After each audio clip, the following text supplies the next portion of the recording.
My name is Hammond. I'm 88 years of age. I reside, and I have to look where I reside because I forget, Sunnybrook, the Veterans section. Now, I have talked to you before. Really what I do is express the thoughts that come to me because I have lots of time to think here and no obligations. And I feel that we're very close to the States. They're a little intimidating, they're very large, they're very powerful, and at times that bothers us. Now, when you had the terrible day of infamy in New York City, I wrote to His Honor the Mayor, Michael R. Bloomberg, and I sent him this folder that I prepared. You can see part of it here. Now, as I say, I feel States is very close to Canada, and I prepared a statement and with pictures of this. I don't know whether you can read this.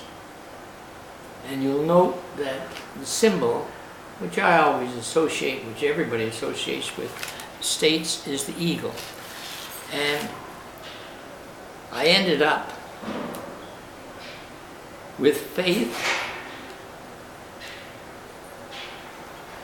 and hope and the will to achieve. The eagle will fly again. And now I find we're hit with a worldwide fog of has obscured all our monetary systems that we're not sure whether we're coming or going. And I find, much to my chagrin, that Wall Street, some people, and some people in other places, they took the eagle and turned it into this. They plundered the country. They don't have a conscience, so it doesn't bother them. They've got their money. And they remind me of, they want to be paid in its Nigerian amounts, but in American dollars. This is the one thing I find that a lot of their people, they have a lot of clever, able people, but they also have a lot of people without character. You know, the late Jimmy Stewart said he wanted to be remembered because he loved his country, he loved his family, and he loved his neighborhood. And that's what we're all going to have to do now, because it's not enough. The government cannot do everything. People are going to help people. I think we're fortunate that we have the President in the United States that we have, but he can't walk on water. He's got to depend on all these other people.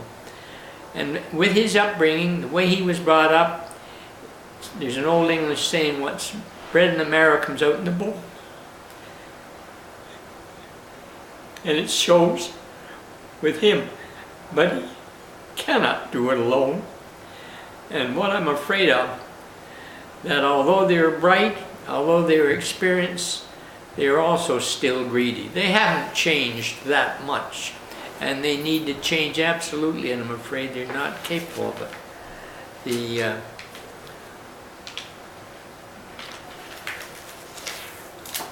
one notice I had here, I wrote to the mayor, we're in the millennium.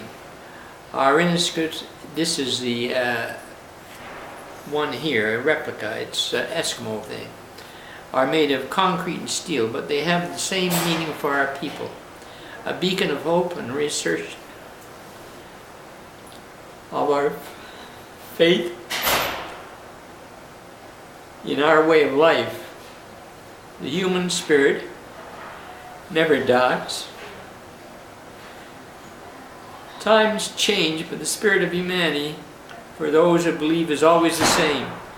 The Americans are resilient and resolute way. They will find a way to accomplish this. And it scares me, the character minus of some of these people. It absolutely bog-mindedly scares me, because without everybody putting the shoulder to the wheel, we're going to be lost. Now, I talked about neighborhood. The government cannot do everything. Private commerce, industry cannot do everything. The people are going to have to help one another. They're going to have to meld their neighborhoods. They're going to have to outstretch their hand. Now, I get all kinds of pieces of paper, and then of course I lose them. But the one thing I would like to say, my motto, and I believe it will be your motto: sufficient is the day unto the day itself. I thank you for giving me this opportunity to speak to you, and I'll say goodbye until we meet again. Thank you.